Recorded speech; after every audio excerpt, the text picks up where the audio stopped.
അതായത്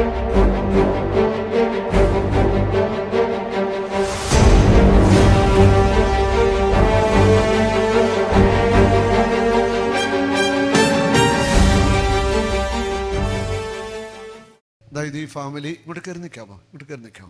ഇവര് തിരുവനന്തപുരത്തു നിന്നാണ് വന്നിരിക്കുന്നത് ഒരു സാക്ഷ്യം പറയാനായിട്ട്. ഈ മകന് നമ്മുടെ ധ്യാനത്തിൽ പങ്കെടുത്തു, ഡീറ്റെയിൽ ആയിട്ട് പറയും.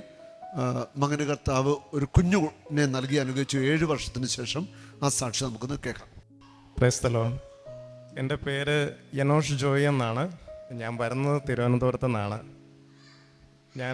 എൻ്റെ വിവാഹം കഴിഞ്ഞിട്ട് 7 വർഷത്തോളം എനിക്ക് കുഞ്ഞുങ്ങളില്ലായിരുന്നു. അതിനിടയിൽ ഒരുപാട് ചികിത്സകൾ, പല ഡോക്ടർമാർ, അലോപ്പതി, ഹോമിയോ അങ്ങനെ മാറി ഒരുപാട് ശ്രമിച്ച് അത് ജീവിതത്തെ തന്നെ ബാധിക്കുന്ന ഒരവസ്ഥയിൽ നിൽക്കുമ്പോഴാണ് ഇവിടെ പപ്പയും മമ്മിയും ഇവിടെ വന്ന് ബ്രദറിൻ്റെ താമസമുള്ള ധ്യാനം കൂടുന്നത്. അന്ന് അങ്ങനെ അതിൻ്റെ ഒരു അനുഭവ സാക്ഷ്യം എന്ന് നിങ്ങളുടെ മുമ്പിൽ വന്ന് പറയാൻ വേണ്ടിയാണ് ഞാൻ നിൽക്കുന്നത്. ആ ഒരു വലിയ ദൈവാനുഗ്രഹം.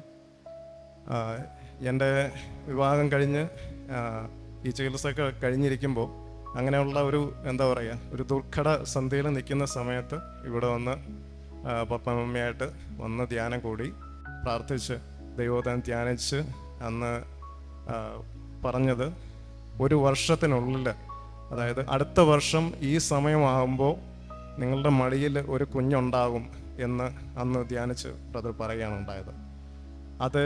അത് പറഞ്ഞതുപോലെ തന്നെ അത് ധ്യാനത്തിന് വന്ന് കൂടി 1 വർഷം തികയുന്നതിന് മുമ്പ് തന്നെ ഞങ്ങൾക്ക് കുഞ്ഞുണ്ടായി.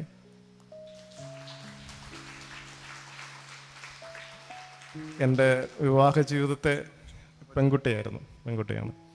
പെൺകുട്ടിയുണ്ടായി. അത് എൻ്റെ വിവാഹ ജീവിതത്തെ തന്നെ മാറ്റിമറിക്കുന്ന വലിയൊരു ദൈവാനുഗ്രഹമായിട്ട് അത് സംഭവിച്ചു. വലിയൊരു ദൈവാനുഗ്രഹമായിട്ട് അത് മാറി. ദൈവത്തിന് സ്തുതി.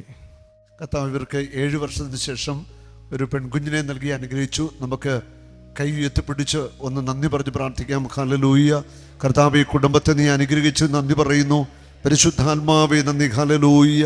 യേശുവേ നന്ദി. യേശുവേ സ്തുതി. ആമേൻ.